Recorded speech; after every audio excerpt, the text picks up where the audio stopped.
Newcomb Construction is a family-owned design-build general contractor. We work using the concrete tilt-up method.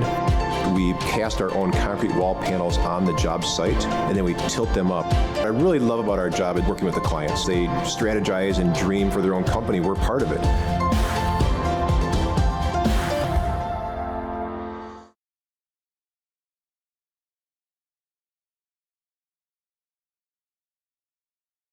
I'm Paul Fanlin of the Capital Times, and I'd like to welcome you to this, the first Power Hour breakfast of 2025.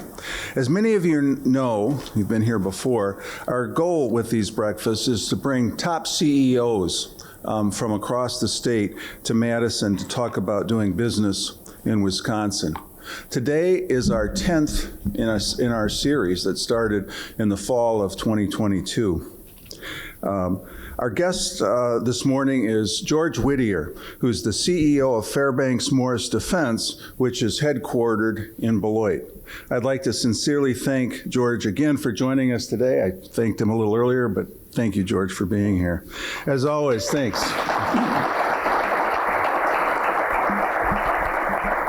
As always, our moderator is Mark Richardson, president of Unfinished Business Consulting. Today we're announcing our spring speaker in April will be Wendy Perkins, President and CEO of WPS Health Solutions. Wendy is with us today, and there she is. Hi. We'd like to thank her in advance. Great to have you here today, Wendy, and we're looking forward to that April event. I would also like to thank our sponsors and partners, obviously without whom this series would not be possible. Our sponsors are the Burrish Group at UBS, Newcomb Construction, WPS Health Solutions, the Network of Health Technology and Innovation Incorporated, and Godfrey Kahn Law. Our partners are the Edgewater Hotel, Hinckley Productions, and Cargo Coffee. With that, Mark, take it away. Thank you, Paul. I should probably grab the mic. Is this thing on? Yes. All right. Thank you, Paul. And thank you again, George. I'm going to thank you one more time, twice. I'll thank you at the end, but thank you for being here. Let's give George a big welcome.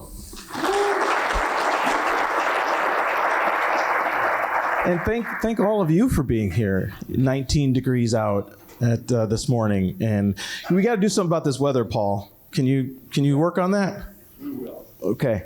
So, and while this is the newest installment of the series, this is actually one of the oldest companies that we've had on stage and that we've been able to talk about. So, first of all, tell us a little bit about Fairbanks Morse Defense. Give us the story. All right, thanks, Mark, and thanks everyone.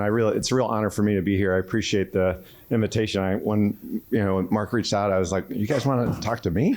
And it's like, "Yeah, sure, okay." But so Fairbanks Morse, we are a little bit north of 150 years old in Beloit, Wisconsin. I got to give a shout out to Beloit. Did Kurt make it in, Wade? Not yet? I know Kurt. I know we have at least one person here from Beloit. Anyone else from Beloit? All right, that's what I'm talking about. Yeah. All right, Beloit. It's a wonderful, wonderful community. I think folks in Madison, I'll stereotype for a second. I think you guys look down on Beloit. You should not do that anymore. Come visit. We have an amazing community in Beloit.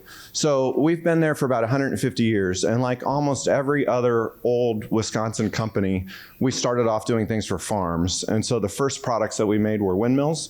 The Eclipse windmill, you actually still see them today on farms today or in businesses. And after we made windmills, you think, what else does a farm need? A farm needed a scale. So the Fairbanks Morse scales, you'll see a lot of those old scales that are around. The gym I go to actually has a Fairbanks Morse scale in the men's room, so which is kind of 100 and something years old.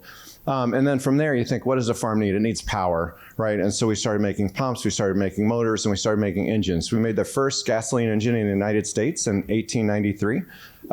If somebody calls me a liar on that, I'm willing to fight them for it. So we'll take that honor and ownership here in Wisconsin. And then we started building engines that were bigger and bigger. In 1926, we made our first engine for the U.S. Navy. So we've been making engines for the Navy for now 99 years. And then that really got us on our path.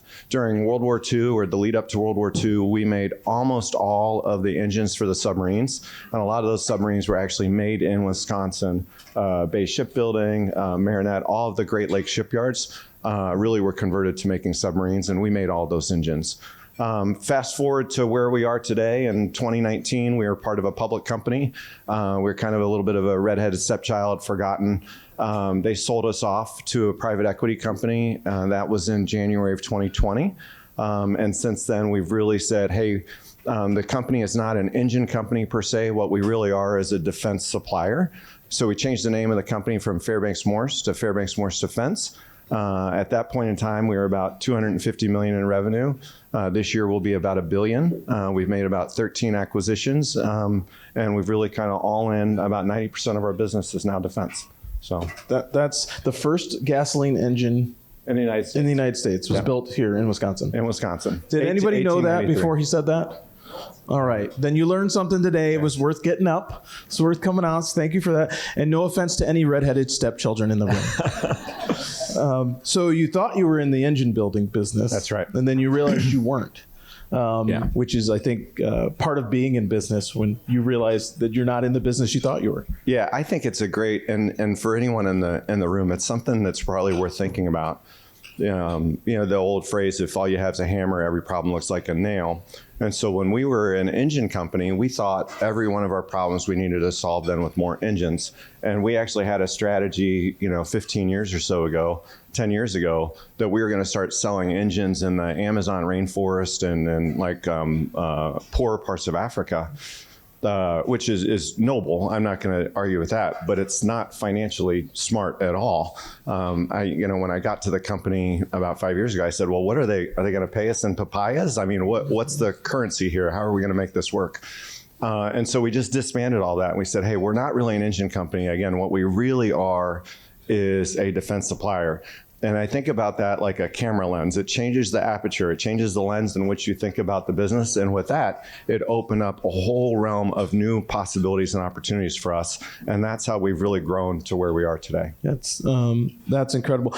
We talked a little bit about this. You say a defense supplier, and the industrial military complex, right? Yeah. The military industrial complex, and we talked a little bit about what do you say to folks who are saying, well, everything you're doing and everything you're making goes to perhaps you could say a negative use, or it goes into the war machine. Yeah, we had some protesters, I think it was a year and a half or so ago, that came. And they were, I don't know, we were pro-war or something along those lines. And I was thinking to myself, that's just, they're protesting me personally. And I'm like, what did I do? I'm a regular guy. Like, why are you protesting me? And I just thought to myself, I was like, do you guys not understand? Like, if we look at the world today, and so I believe what we do and what the United States Navy at its core, the mission is freedom of the seas. And if we think that is important as a society, then you have to support it. You have to support it not just with mental horsepower, but we have to support it with the equipment that we need, the sailors, all right, all of the infrastructure that goes with that. If we don't think freedom of the seas is important, then do we think it would be better in the world if China was responsible for global trade? And it's really just a simple question as that. Do we think the United States will do a better job kind of promoting and protecting freedom of the seas, or do we think it should be China? And so it really comes down to that. So when folks say that, oh, you're a warmonger or something like that, I'm like, I actually just believe in freedom. I believe in freedom of the seas. I believe in free trade. I believe that the world is a better place if it's more open and free. And so that's the answer that I tend to give. And I'm like, do you really want China to do this? And they'd be happy to. Yeah, exactly. They're building their Navy. The Chinese Navy is bigger than the U.S. Navy. They have 350 ships and we have 290, right? They'd be more than, and they're building 30 ships a year and we're building 6, right? I mean, the numbers are against us. So. No, thank you for that. Cause it's real. Yeah. It's a real question, and it's the reality.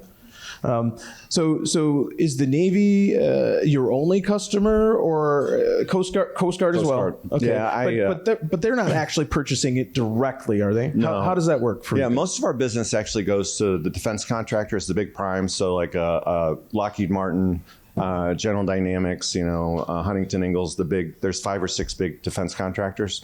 Although I say our business is the Navy, and it's about 90%. We do include the Coast Guard. So if there's any former Coasties in the room, I promise I'm not trying to insult you. They're very important to our business as well. But we kind of lump that in. The 10% of our business that's not military, we do a lot of work on nuclear power plants. We do some oil and gas work.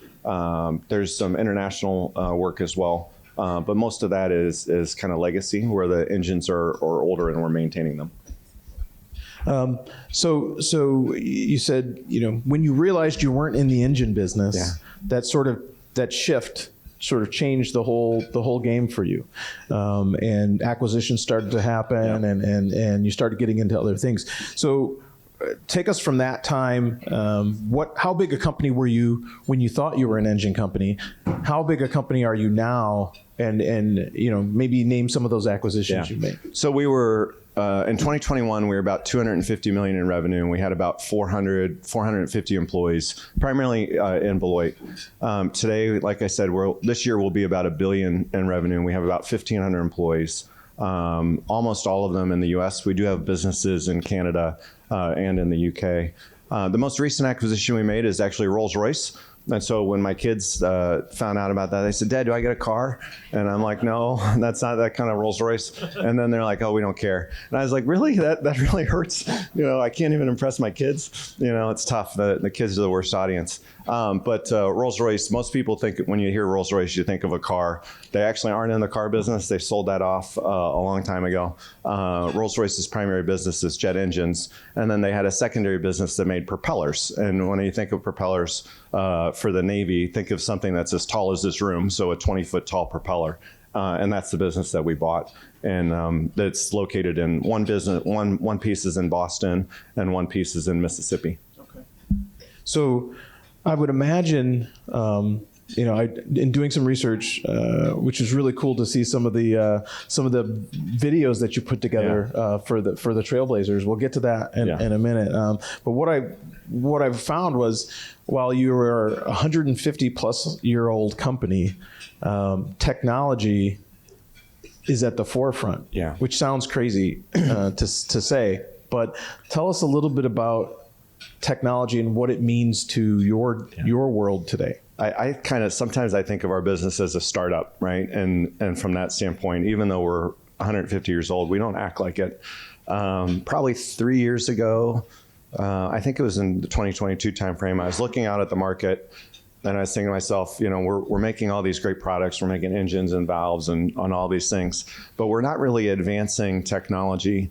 And if we think about and again, I would encourage all of you to do this, where is your industry going to be 10 years from now, 20 years from now, 30 years from now?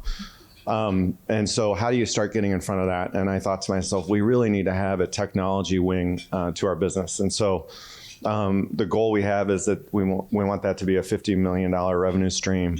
We've probably got about 30 folks that are in that group now. Almost all of them are really bright engineers. They're scattered around the country, so they're not just in Wisconsin. But we have some augmented reality, virtual reality products. We've intertwined AI tools with that. We are really big on machine learning and predictive maintenance. There's 2 big things from a Navy standpoint. The Navy has 2 really big costs. One of them is the cost of fuel. So you think about all these ships that are huge and they travel all over the seas and they burn a lot of gas. And then the second is the manpower. That actually is, all the sailors that are staffing the ships, right? So the Navy would love to say, how do we make the ships operate more fuel efficiently? And not just because they're green, right? Because they just need to save money, which is a worthy goal. And then the other thing is, how can we operate the ships with fewer number of sailors? And then by doing that, because the actual quantity of sailors is a constraint, then the Navy can actually field more ships. There was an article last year that the Navy's got, I think it's 19 ships that they can't sail right now because they don't have enough sailors. And so how do we then get the ships to operate more autonomously, and how are the tools and the technology that we can put in place to do that, so you can then take sailors off of that ship and then put them onto another ship. So from that standpoint, it's not a cost-cutting measure. It's literally executing the mission. It's an operations issue. Yeah, that's right. That's so I came across you said augmented reality, Yeah. right? So it's happening today, right? It's not just sci-fi. No. I came across the video that was sort of introducing the product, the FM onboard, Fairbanks Morse onboard. Yeah. Can you tell us a little bit about that product?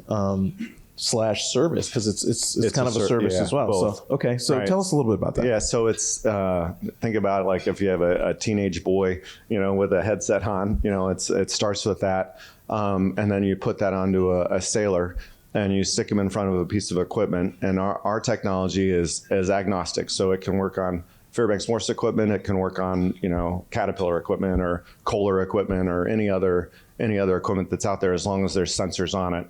And so we pull data out of the sensors, out of the equipment, let's just say an engine, and then you stick the headset on and you can actually see how it's operating virtually.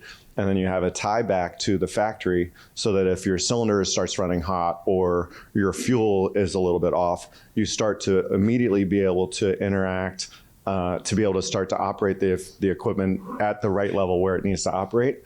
And then over a long period of time, then with the AI tools, as you start to build the data, then the machines then will be able to automatically self-correct. We can introduce faults into the system. The faults will then be identified, and then the equipment will then auto-correct to solve the faults. And all of that today has to happen manually. And so what happens in a lot of cases is there's a failure, maybe even a catastrophic failure, again, on an engine or a pump, something breaks. So instead of preventing that breakage, you then have to go in and do the repair. And so that's really where we're at. We're on the forefront of how does the Navy then operate their equipment to the best that they can. We need to visit Beloit, folks. I got to get down to Beloit. This is happening today. I'm a disciple. Come and visit Beloit, right? It's an amazing town. We're a jewel on the Rock River. He's a plant here for Beloit. He's gonna be, And I live in Illinois. but it's a cool city. So that's insane that's happening. So you essentially you're reducing downtime, and there are sailors on ships that wouldn't necessarily be able to work on the pieces of equipment that they're working on if not for your product. That's right. Yeah, it's pretty impressive. That's cool. Yeah. So I'm going 2 weeks from now. I'll be in Jacksonville. There's a Navy base there, and we're working on finalizing all this with the Navy now. Okay. So it's incoming for them. Yep. Okay. And you guys have been working on it for how long? Probably 3 years. Okay. We've invested probably $10 million into it. So. And hoping for that sale. Yeah, that's right. We'd love to get your tax dollars into our pocket. Need some ROI on that. We're going to be taking some questions from any first timers here. First timers, raise your hands. Just so. Okay, all right, it's a pretty good amount. So we'll ask questions from the audience. Is how we do it. After I bore you to tears with my mundane questions, the good ones are going to come from you soon. But I've got a few more. So talking about growth, talking about acquisitions, I understand that Hunt Valve, one of your acquisitions, just scored a big contract here. Yeah, with submarines. That's right. We got a almost $100 million contract in the September-October timeframe, which is really pretty exciting. We have a business, Hunt Valve. It's in Salem, Ohio, which is really the middle of nowhere. And they've been making valves for the Navy since 1920. So a little over 100 years. And they do, oh boy, if you think about a submarine, a submarine is maybe 700 feet long and they probably have 7,500 valves on it. And all of those valves are critical, right? You need water outside and you need, air, fuel, everything inside, right? It's important It's to important, keep that. Right. And so, we're really honored to be the leading valve supplier for the submarine base. Well, congratulations on that. And that's one of the businesses that have now under your umbrella. Yeah. Are there plans for any more acquisitions? There's always plans for acquisitions. It's just the right opportunity coming along. We're pretty fortunate that we have pretty good banks that'll support us. They like the growth that they've seen from us, and so we can kind of continue to grow. We don't have anything that we're close to announcing, or nothing's under contract or anything like that right now. Okay. If there was, I would say, well, watch the news, but you don't need to pay attention to the news right now. I thought we would break some news. Yeah, break some ground. We try. Yeah. We try. I wish. I tried, Paul. Yeah. I tried. One of the things in doing some looking into your company, I came across that series of the Trailblazer Yeah. series. And I thought that was pretty cool how that was done. And I asked you during our prep call, was this a talent attraction piece? Yeah. And in part it was, but in part it wasn't. Tell us a little bit about how that happened. And Yeah, so we have an amazing our marketing team. We call them small but mighty. It's 4 people that do all the work for the company again, and so we're a pretty decent sized company now. And they came up with this idea about a year ago, saying, "Hey, we really want to just feature and advertise really key contributors that at Fairbanks Morse for either the legacies." So the first one we did was our head of sales and business development. He's in his 46th year with the company right now.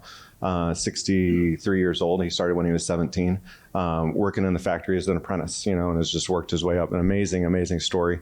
And then most recently, we just featured someone that's been with the company for 2 years, right? And our head of training that's based in our Chesapeake facility, Eric. And so we thought this is a great way to honor our employees and give them a chance to talk and show that there's development and opportunity. And then it's also an opportunity to kind of show the market, here are all some of the things that we're doing. So we probably have another 8 or so of those coming out this year. We're going to be doing probably 1 a month or so and just featuring, really talented people that want to tell their story.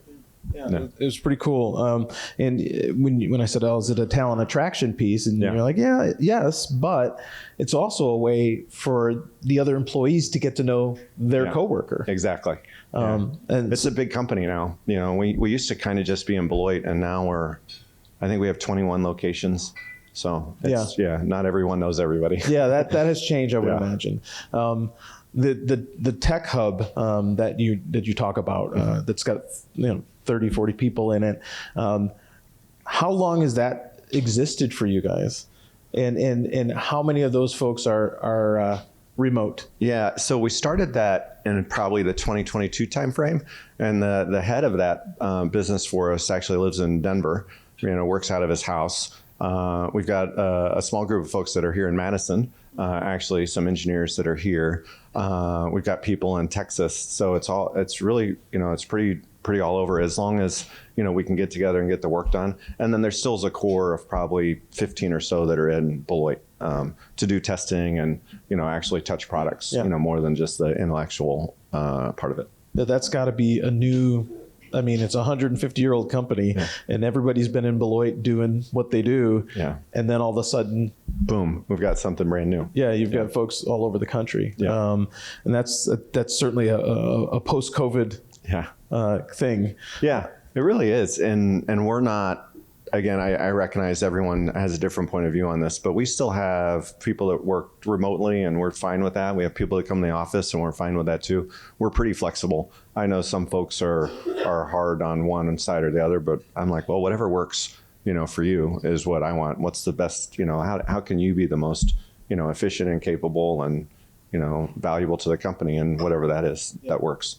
Yeah, whatever gets it done. Gets the job done. Yeah. And that really goes to leadership, and no shade at anybody who wants their people in-house, right? Because that's a thing, or fully distributed, right? It's whatever works for you. That's more of a leadership philosophy. Tell me a little bit about when you think of leadership, what do you think about? Thanks, Mark, for asking that. I have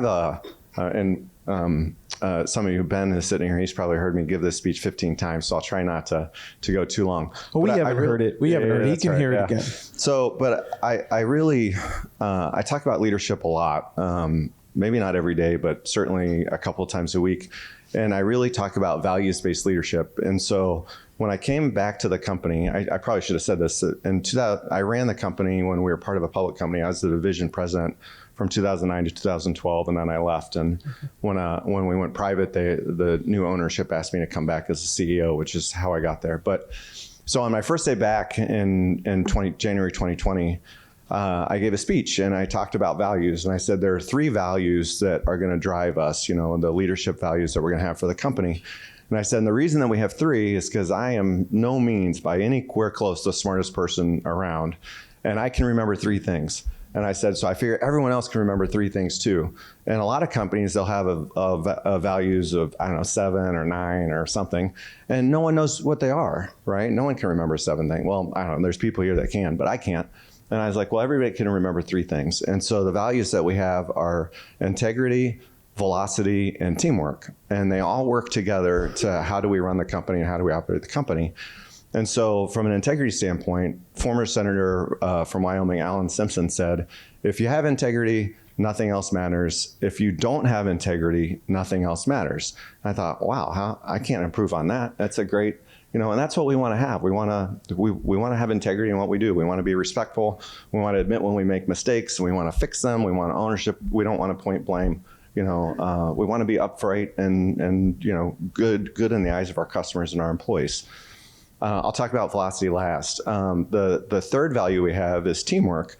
And I think about this in terms of sports analogies, and I was a slightly above average high school athlete, right? Like I was able to get to regionals, but I never was, good enough to get to anything beyond that. But you knew what it was like to be on a winning team versus a losing team, and you knew what that dynamic was in the locker room. And I'm assuming everyone in the audience probably had that too.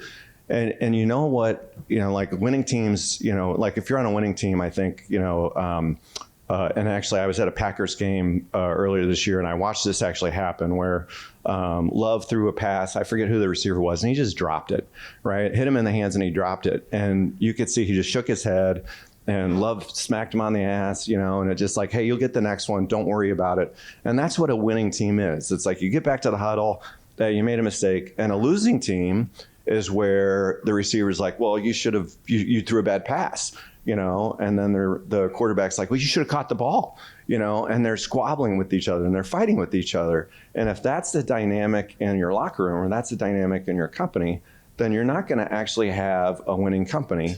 And the example I specifically give on this is in 2018, the Washington Nationals had, at that point in time, the best baseball player in the league, and that was Bryce Harper, right? And so does anyone know, it wasn't the Brewers, so you may not know. Anyone know who won the World Series in 2018?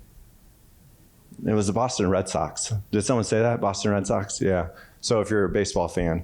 So in the springtime of 2019, the Washington Nationals traded Bryce Harper, the best player in baseball. They traded Bryce Harper to the Philadelphia Phillies.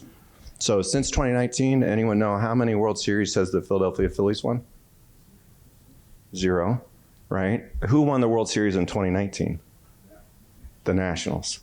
The Nationals traded the best player in baseball and won the World Series.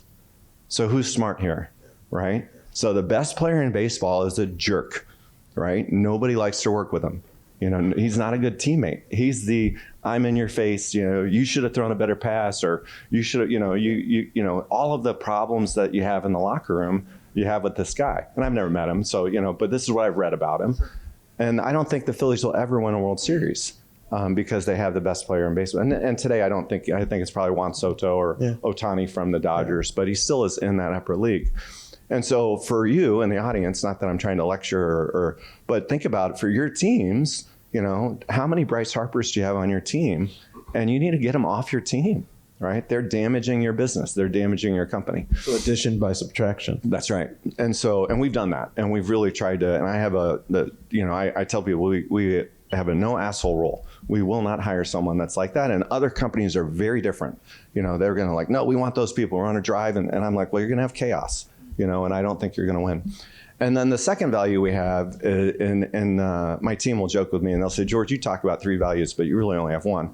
And that's velocity. And so velocity for me is speed with a direction. We're very decisive. I tell my team all the time, we will act when we have 80% of the information that we need. We'll make a decision. And if we're wrong, we will course correct. But because we have integrity and because we have teamwork, we're not going to finger point. We're not going to blame. We're not going to say, Mark, I can't believe you did that. How can you be so stupid? We're not going to do that. We're like, all right, what do we do wrong? How do we fix it? How do we improve? How do we continue to go? How do we continue to advance, in particular with our customers? And because we have this value, we actually have been able to win projects and win programs with our customers before our competition even knows there's a program. So this happened to me last year. I was meeting with a competitor. It's all legal, so no collusion if there's anyone in the room that's going to yell at me.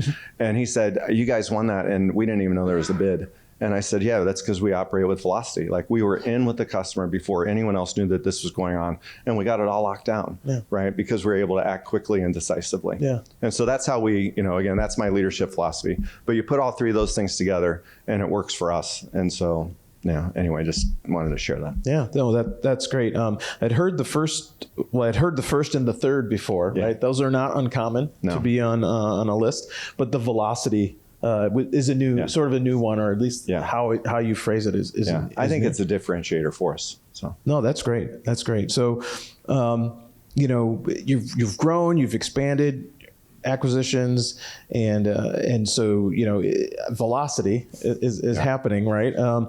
How do you find the talent that you need to drive the business as it sits today versus what it used to be? Yeah, we've had to recruit a lot of folks, and I know a lot of folks say that recruitment and talent is really hard, and it is to get the right person. We brought on a new CFO last year, and it took us 9 months to find the right guy because we needed a person that you have to be competent, you have to have the intelligence and the background and training, but then you also have to have the values. And so when we're recruiting for values, it takes a bit more time. But then when you get the right person, you have the right. You've got the right person, and we have an amazing team because of that. Yeah. No, that's great. We talked a little bit about sort of, like you said, the values and how you think of the work you do. Yeah. And that comes through clear in hearing people and hearing employees talk about the work. Yeah. And yes, we build things for the Navy, but this is why we build them, and this is what's important to us. And that can be. There can be some controversy on that. You established a couple of years ago is it the WDIC? Yeah. Tell us a little bit about we love our acronyms here in Wisconsin. So tell us what the WDIC is and why its inception was it do? So again, even though I live in Illinois, I feel like I'm an honorary Wisconsinite, and I love Wisconsin. So I'm assuming, show of hands, how many folks have seen like the Build Submarines commercials? They play them in the Super Bowl, right? And the Final Four last year. And excuse me. And so they're, those submarine or those commercials talk about, we're about in the country, we're about 200,000 employees behind to build the ships that we need to build. So if we think out over a decade, about 200,000, it's a crazy number. And it's scary. Again, I'll go all the way back to what we were talking about, freedom of the seas and China and things of that nature. And, what if there's a conflict between the United States and China, which would be terrible on thousands of levels. But because of that, we're like, well, what we're doing, I just look at it as what we're doing is not working.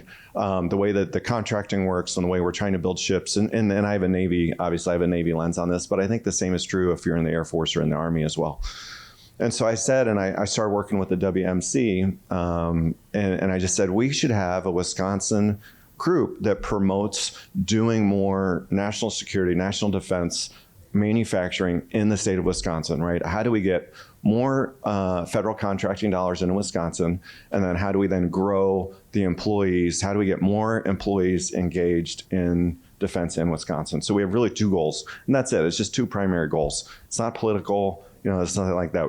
This is all, the defense budget is about $850 billion. How do we get more of that budget into Wisconsin? And then how do we build up the Wisconsin employee base to support it?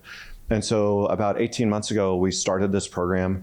There was a group in Milwaukee that had the same idea, and we happened to meet, and we thought this is going to be great. We've got, Madison Beloit base, we've got Milwaukee, and so we formed a group. And I'm really proud of it and the work we're doing. Our next big meeting is in May. We've got defense primes that are coming in. We have the government coming in. And we're really going to be pushing hard on how do we just do more work in Wisconsin? How do we make Wisconsin a stronger state? Yeah. And that's really just the goal of it. It's like, how do we improve Wisconsin? Just bring those jobs here. They're going to be built somewhere. That's right. So why can't we do it in Wisconsin? We've got an amazing state here with an amazing amount of manufacturing capability. So why can't we do more of that work here? And it's been bipartisan. Yeah, support. Absolutely. I mean, Tammy, years ago, 2018, did she come and Yeah. So we, on that note, like I do get that question periodically, kind of politics, and it's always sensitive. But my two, if I go back 6 months or 8 months ago, my two favorite people in Congress were Tammy Baldwin, who's still high on my list, and Mike Gallagher, right? And so you have someone that's, pretty conservative, and you have someone that's pretty liberal, but both of them are huge proponents, even Mike is today, obviously, of how do we do more in Wisconsin? How do we make Wisconsin a better state? And so when I look at politics, that's just the lens I look at. It's like, well, are you going to support Wisconsin? Are you supporting the work that we're doing? Well, we'll support you, for sure. And Tammy Baldwin's been an amazing supporter for us. Yeah, that's not a bad view on things. No. Right? Yeah. I mean, we got a lot to be upset about. Bringing jobs to Wisconsin, good paying jobs to Wisconsin is probably not. Should not be on that Probably list. not one of them. So we're almost time to open the floor for some questions from the audience. So there's a mic that will be passed. Well, Mike has a mic, or you want me to give you mine? You got that one?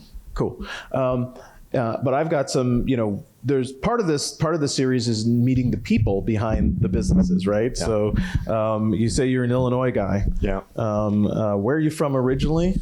Oh, we don't have enough time for that story, but I was born in Kansas. Anyone in the audience born in Kansas?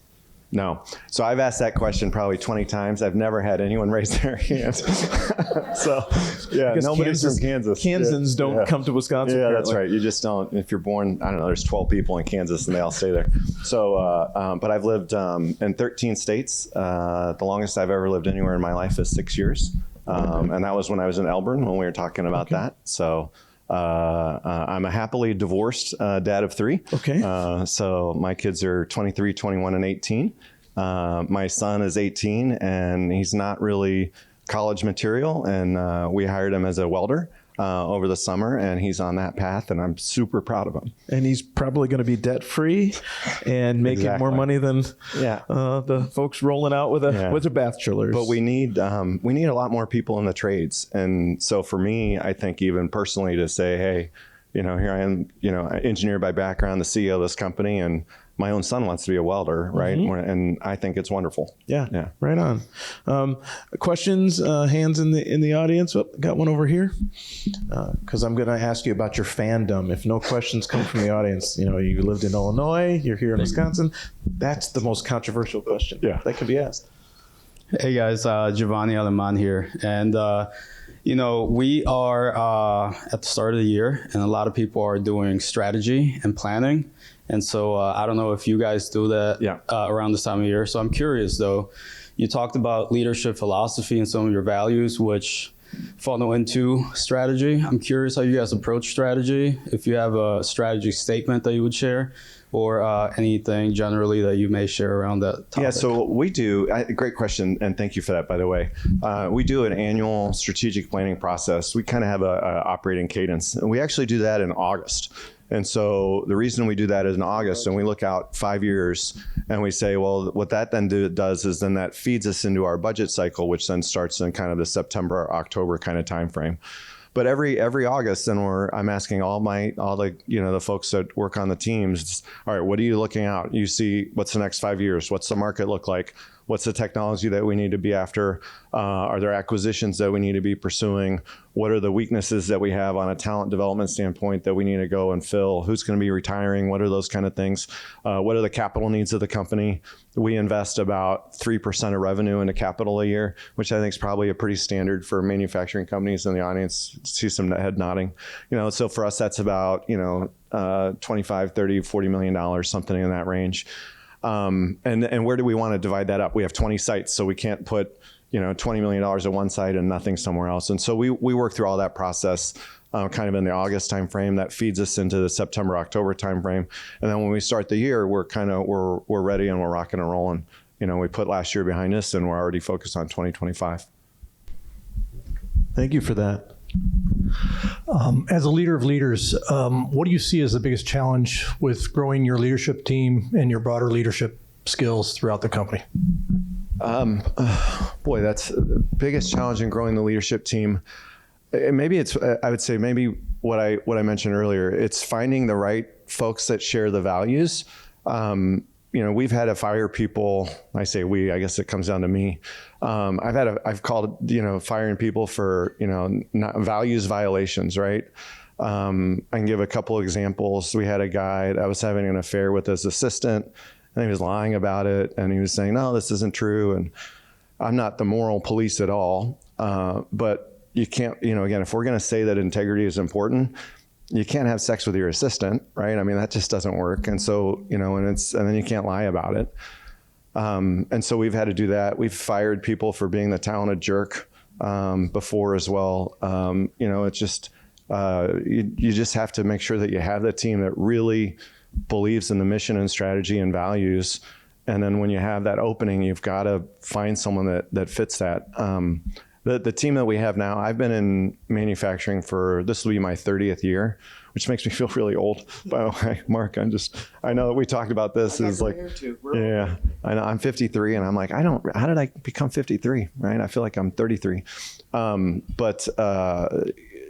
Anyway, so that's where I would kind of go with that. Is the team that I have now is by far the best team that I've ever had in my whole career.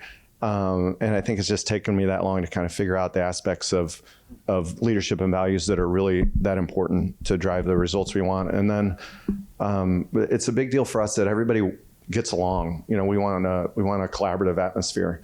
Be able to go play golf together or go have a beer together and laugh. And everyone knows everyone's partner or spouse and kids and teams and what you were talking about. We all know that. We give each other a hard time and we work hard together.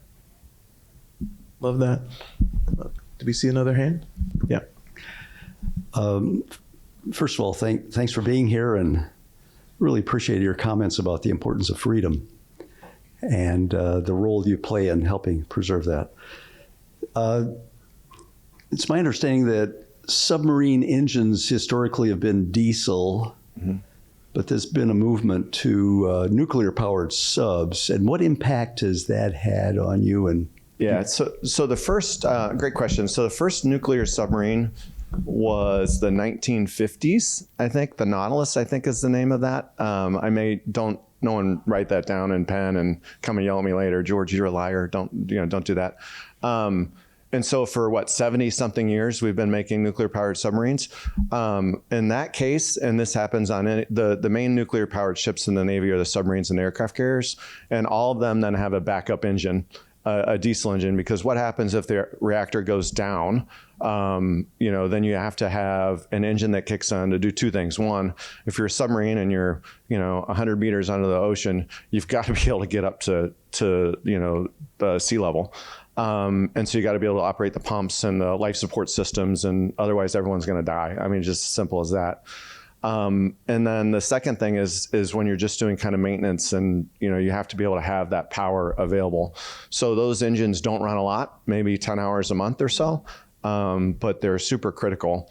In 2005-ish timeframe, and you guys can read about that, the USS San Francisco is a nuclear submarine, or was a nuclear submarine. I think she's been retired. And the captain of the ship is a friend of mine, Kevin Mooney, and he was sailing along, underwater at 30 knots, and he hit a mountain, right? And it crashed, and almost destroyed the sub. The reactor shut down. Our engine kicked on. One sailor died, but everyone else on the ship survived, and they survived because of the Fairbanks Morse engine. So. Good question. Did I see? Here's one up front and two up front. Oh, there's one before that. She's the boss. I have nothing to do with this.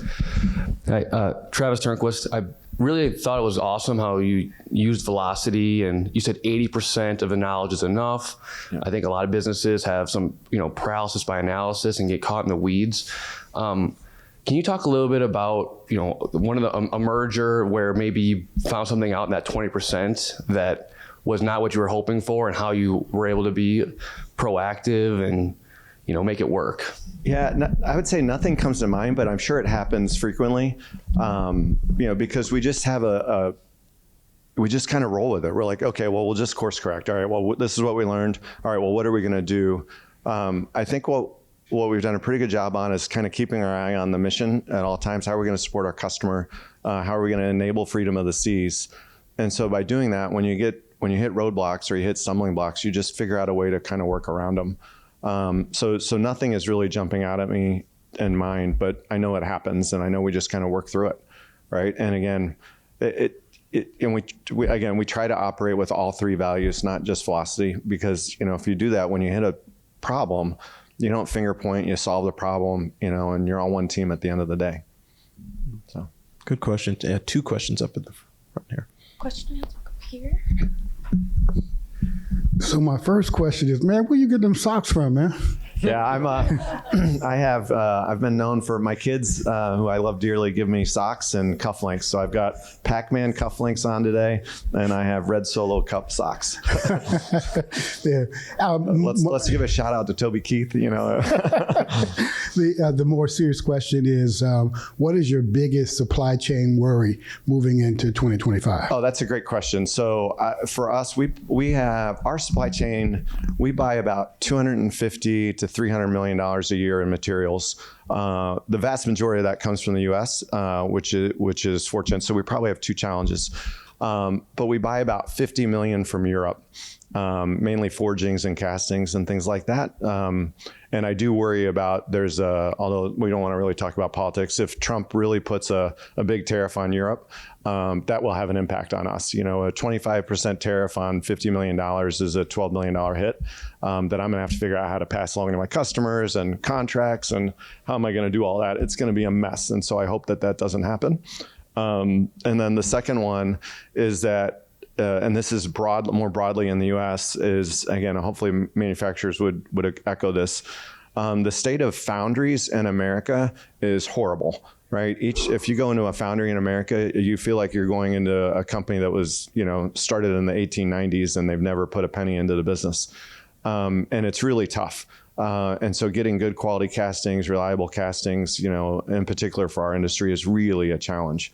The safety challenges, the environmental challenges, foundry, it's a hard business, a foundry to run. And that's just a long-term problem that we have to solve. Another question. I may have missed this, but do you have any idea, 150 years ago, why Beloit, Wisconsin? Yeah, so we do actually. There's the Chicago fire was 1868. What was the cow that kicked over Marquita? I'm sure. What was the name of the lady? Right, Mrs. Ferguson or something like that. Yeah, whatever. Yeah, that's right. Yeah. The lady that her cow kicked over the candle. O'Leary, yeah. So, and our headquarters at that point in time was Chicago. And so they moved out because of the fire and ended up in Beloit. And so that's how we became in Beloit in 1872. So it's because of Chicago. That's crazy. Yeah. So we have pictures. If anyone, by the way, just feel free to reach out. I can't take everybody, but I'd love to. One of my favorite things to do is show people around. So you reach out and we'll try to get folks. But we have pictures from the 1870s, 1880s of the factory surrounded by nothing but fields and, just nothing. And of course, today we're in the downtown, right? And, it's big Beloit, right? 40,000 people, right? Yeah. So. It looks like we have time for one more, and we have one more. So this is perfect. Another great touch point on Beloit, ABC Supply, Beloit. Yep. Reason they went there because that was the bank that was friendly to them. The Blackhawk Bank, right? Yep. So that's right. Are you from Blackhawk Bank? No, I'm not. No, just I know the story. So it's ABC, just a neat story of Beloit. Yeah, ABC Supply. And again, and I think the world of Diane Hendricks. I think she's an absolutely amazing person, and everything she's done for the city of Beloit. Their headquarters is the western half of the old Fairbanks Morse campus. We actually share a campus with them. So if you're in Beloit, like it used to all be Fairbanks Morse, and then as our business shrunk in the 1970s, they picked that up, and that's where they are. So. Yeah. I do have a question for you. Yeah, go ahead. So we had the opportunity to listen to another company called Oshkosh Corporation. Right. Came in and talked. And they branched out into electric vehicles, doing a lot of defense contract electric vehicles. And then they did the electric fire truck, which Madison has, and electric buses that Madison has. Any thoughts on EV in your space? I know it's different. Yeah, but it's a big push, right? So the challenge, so if we think about just the Navy, so I get this question sometimes on electric, fuel cells, and then just even alternative fuels. And I just say the Navy is different. And everyone can always say, well, anyone can say their business is different. But it's really hard to think like so let's just say you have an aircraft carrier. That may be a bad example, but it's 1,000 feet long. And she might be at sea for 30 days, 45 days straight. And there's just no way to, I don't know how big the battery pack would have to be to support all of that, right? It's 100 megawatts of power is what is on an aircraft carrier today. And how to translate that into battery. I mean, I already said I'm not the smartest person in this room, but I have no idea how that's even possible. And then the other question we get is, well, what about alternate fuels, right? Methanol and ammonia-based fuels. And it's interesting because for the most part, we build diesel engines in Beloit. And if you look at fuel density, now I'm probably getting, I put my engineer hat on, which is always dangerous, but fuel density is like a cube. Let's just say like a 1 foot cube of diesel fuel. To get the equivalent power for methanol, say, you need 9 cubic feet, right? And so to get the equivalent power from ammonia, maybe you need 27 cubic feet.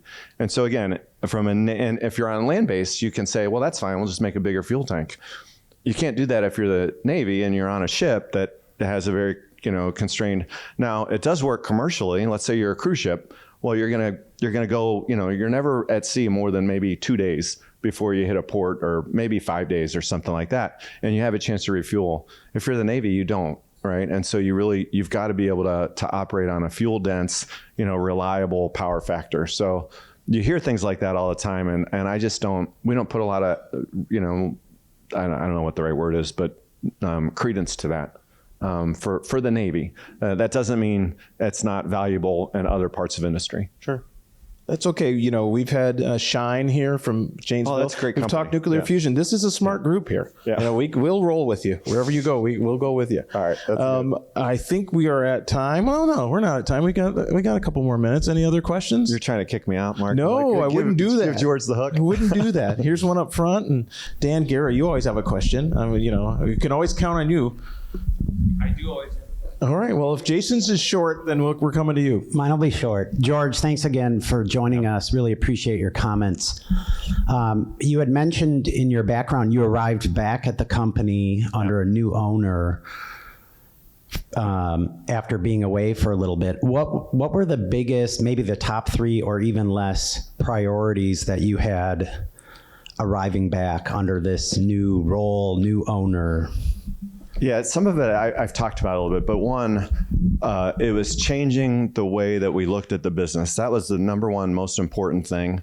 It was, we're no longer an engine company. What we really are is a defense contractor, a supplier to defense. That was the biggest thing. And that took a while. I'm looking at you kind of, Ben, 'cause one of my guys is here. That had to take at least a year, and what I did, I put rules in place, and I was like, all right, we got 5 rules. I'm a little bit more than my 3, standard there. And I was like, if you guys want to work on any of these projects, you gotta meet all 5 of these rules. And after probably about 6 months, people stopped asking because nobody could hit the rules, right? And then it was like, people had to kind of get there on their own. So even though I'm telling them this is what we're gonna do, people might say, yeah, I understand that, George, but I got all this stuff over here. I'm like, yeah, but that's not the Navy. That's not a change in culture. what we're doing. That's a culture That's right. And so what I had to do is be somewhat patient and just recognize this is going to take some time. If I just said it once and then forgot about it, well, we wouldn't have done anything. But I had to say it, 100 times. Like I've given my values speech, 100 times, 500 times. I don't know how many times I've given that Bryce Harper speech, but I've given it a lot. But I want people to figure that's the way it'll sink in. What I hope is that if anyone ever walks through one of our factories and you stop and ask one of our employees, you would say, what are the values of the company? I sure as hell hope they'd be able to tell you, right? All 1,500 people. And if they can't, then that means I'm not doing my job and I'm not talking about it enough. So. Good question and good answer. Dan, going once? I always have a question. So I guess my question for you would be when the GM plant closed in 2012. Yeah. And GM Beloit, that decimated the regional economy. And so how has your company really reinvested in startups, entrepreneurs, both recognized lifestyle businesses, but both scalable investable businesses? And then what steps are you taking to kind of bring in underrepresented entrepreneurs? So that's a good question. There's a couple of pieces of it that I can answer, and maybe a couple that I can't. So the first, I would say the biggest thing we did was we launched our technology business, and we started trying to recruit from that. And then we also have partnered locally as well as nationally with a variety of small business startup technology companies focused on the Navy. We've given them some funding. We've worked on projects. We've introduced them to market. So we haven't necessarily just taken a Wisconsin-based or a Beloit-based approach to that. We have a conference with the Navy next week, and we're actually giving out awards for that as well. And that's something we're really trying to just generate, again, not just from a business standpoint, but how do we there's amazing technology that's out there. How do we get more of that technology into, an industry that isn't really known for change, and that's really kind of the mission that we have with that. Thank you. And I think we're at time. And if you guys would join me in thanking George for his time today.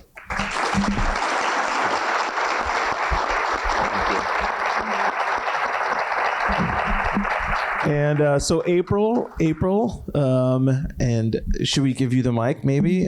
We could talk about no, okay, we'll prep for the April thing. So you guys be back here in April for our next breakfast. So thank you for coming and have a good day.